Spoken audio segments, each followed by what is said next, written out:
एक गांव में मोहन नाम का एक व्यक्ति रहता था। वो बहुत ही ईमानदार और सभ्य व्यक्ति था। उसे लोगों की मदद करने में बहुत ही आनंद प्राप्त होता था, लेकिन किसी कारणवश उसको दो शादियां करनी पड़ी। उसकी पहली पत्नी बहुत ही सुंदर और घमंडी थी। मोहन की दूसरी पत्नी सरल स्वभाव की थी, लेकिन उसका एक पैर नहीं था। सुंदर पत्नी को अपनी सुंदरता पर बहुत ही घमंड था। वो अपने आप को दुनिया की सबसे सुंदर महिला समझती थी। मोहन की दूसरी पत्नी का पैर ना होने की वजह से बहुत ही निरादर तिरस्कार किया करती थी। एक पैर न होने के बावजूद भी वो मोहन की सेवा में आगे रहती थी। घर के सभी काम काज पे हाथ बटाती थी और पूजा पाठ में भी अपना मन लगाती थी।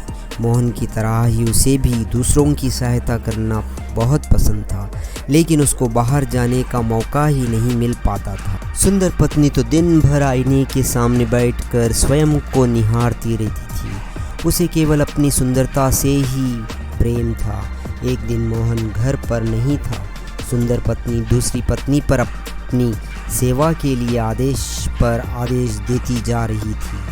तभी किसी बात पर सुंदर महिला ने मोहन की दूसरी पत्नी से झगड़ा कर लिया। वो बहुत ही उदास और असहाय हो गई। अब सुंदर महिला ने गुस्से में आकर उसे घर से बाहर निकाल दिया। उसके बाद जब दूसरी पत्नी हताश हुए रोते रोते गांव के मंदिर के पास चली गई और वहीं पर बैठकर रोने लगी, तभी अचानक रात को वहां पर एक प्यारी सी परी प्रकट हुई। मोहन की पत्नी सोई हुई थी। उसे परी ने जगाया और उसने मोहन की पत्नी से कहा, डरो नहीं, मैं परी हूँ।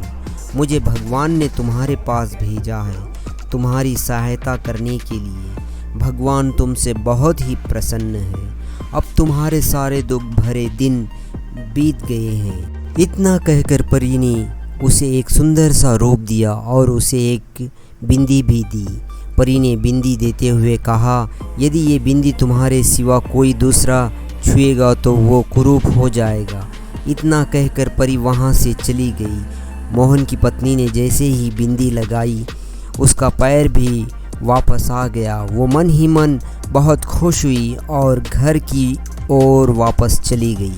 ये सब बातें घर जाकर मोहन को बताई। मोहन भी बहुत खुश हुआ, लेकिन सुंदर पत्नी ने उसकी आधी अधूरी बात ही सुनी थी।